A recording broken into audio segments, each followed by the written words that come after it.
नमस्कार भाइयों बहनों। आज का वीडियो ये भी किसी कमेंट्स पे है।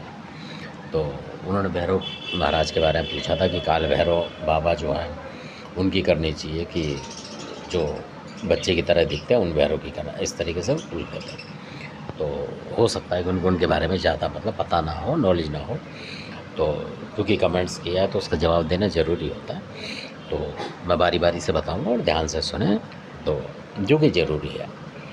सबसे पहले तो काल भैरव जो है उसको आप आदि भैरव मान लो, यानी कि जो शुरुआत में सबसे जो बड़ा भैरव मान लो पूरा, तो वो होते हैं कहने का मतलब जो एक पारब्रह्म परमेश्वर जो है शिव शंकर भगवान उनसे प्रकट हुए थे और उन्हीं का रूप है वो, बिल्कुल मतलब ये मान लो आप।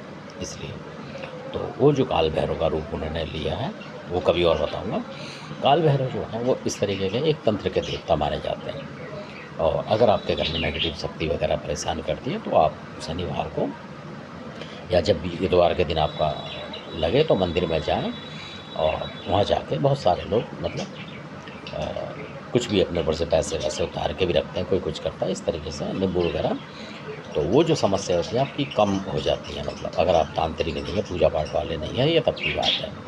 और काल भैरव बिल्कुल आराम देंगे। और घर परिवार में भी अगर कोई नेगेटिव शक्ति आ जाती है मान लो किसी भी तरीके का, ये खुद आजमाई हुई बात है और तब बताता हूँ मैं आपको। तो नेगेटिव शक्ति आपको अगर सपने में दिख जाती है, कई बार सपने में जो शक्ति दिखती है नेगेटिव आती जाती, तो अगर नेगेटिव शक्ति होगी तो भैरव बाबा आपके ऊपर वार नहीं होने देंगे।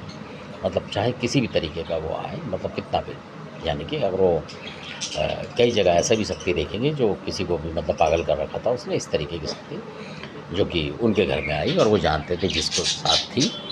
तो पर भैरव बाबा ने उसको रोक दिया, उनके शरीर पे आने नहीं दिया उसको, ऐसे ही सपने के जरिए वो उनके ऊपर आने की कोशिश कर रहा था। जैसे सपने में आ रहा था कि मैं चुपटूँगा कूदूँगा इसके ऊपर, तो भैरव बाबा ने उसको भगा दिया, अपना मुकद्दर जो होता है आपने उसको डरा के भगा दिया। तो ऐसे महान हैं जो किलकारी भैरव जिनको बोलते हैं, काल भैरव दिल्ली में वो हैं ये जिनकी मैं बता रहा हूँ। तो इनकी पूजा करने से उसमें दो फ़ायदे होते हैं कि मान लीजिए आप जैसे हनुमान जी करते हैं तो उसमें आपको मांस मच्छी और कुछ परहेज़ करना पड़ता है, पर इसमें नहीं करना पड़ता।